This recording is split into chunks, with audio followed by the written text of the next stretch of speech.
6 na taon na ang nakakalipas nang ma-diagnose si Baby Jadeline ng kondisyon na cerebral palsy. Ayon sa kanyang ina, 1 buwan pa lamang matapos itong maisilang nang makitaan ito ng sintomas. Simula noon, tinutukan na niya ang medikasyon at pag-aaruga sa anak. Ang sakit sa loob. Kasi hindi mo maninispe kasi alaga naman nung nagbubuntis. Nagbe-bed rest pa ako, tapos bigla na lang, nung 1 month siya, biglang nag-seizure. Pero tila naging pasakit sa laban ng mag-ina ang mahal na presyo ng bilihin at gamot. Sa maintenance pa lang nila, hirap na kaming bumili. Biro mo, 2,500, 1 buwan.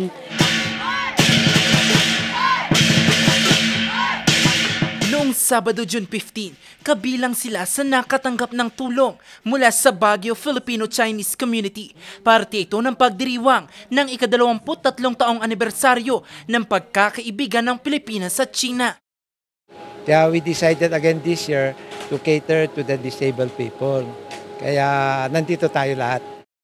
Ang mga benepisyaryo nakatanggap ng grocery package. Kami, mga warrior, may mga warrior na ganito, warrior baby, warrior parents. Talagang sobrang laking tulong sa amin yung nabibigyan kami kahit na konting bagay o maliit na halaga. Kahit na ganito kami, nasa sitwasyon na kaming ganito, mayroon pa rin tumutulong sa amin. Mayroon nagmamahal sa amin. Sa kabila ng sigalot ng 2 bansa sa usaping soberanya sa West Philippine Sea, nanindigan pa rin ang Chinese-Filipino community sa pagtulong sa kapwa. Tayo naman, tayo peoples to peoples relationship. Alagaan natin kasi dito tayo nakatira. Kaya let's make our friendship deeper.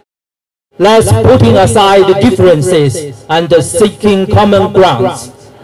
Let's focus on cooperation. Let's respect each other's sovereignty and territory integrity. Magkaiba man ng lahi, sila'y kapareho lang din ng iba na umaasang sa bawat pagbangon, may bagong pag-asa ang paparating. Jose Robert Inventor para sa Luzon Headlines.